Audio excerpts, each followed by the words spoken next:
The greatest suffering is greater than a quick death. And it's easy for me to say that, obviously, because I've never been challenged with either one, Baruch Hashem, to that level.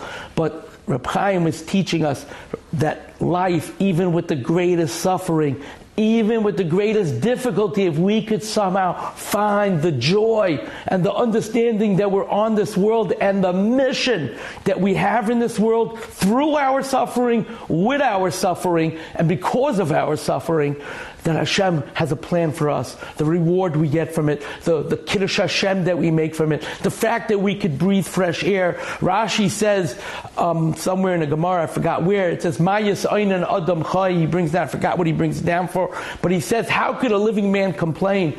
And Rashi says that a living man cannot complain because he's actually able to breathe. And the fact that a person could breathe is the reason for him not to complain. Believe it or not. Yes, it's hard to get to that level, but we, according to Chazal, can get there if we work on it.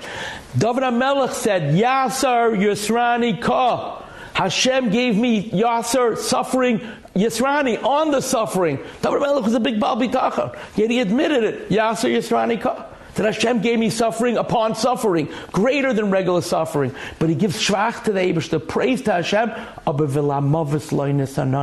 but he didn't give me misa. He was praising Hashem that he gave me suffering, on suffering, tremendous amount of Yisurim, David HaMelech said, but he did not give me the ultimate punishment, which is death. Life, even with suffering, and we need to work on that. I understand it's difficult, and I have challenges myself, but I do understand, work on yourself to appreciate your suffering, grow from your suffering, and realize the reward that you will get, not just in the next world, but even in this world through your suffering, because you have an understanding that everything Hashem does is custom made for the individual. Understand that through the greatest of suffering, you can lift yourself up in the suffering to develop a closeness to Hashem, which will be greater than the Yisurim that you're facing.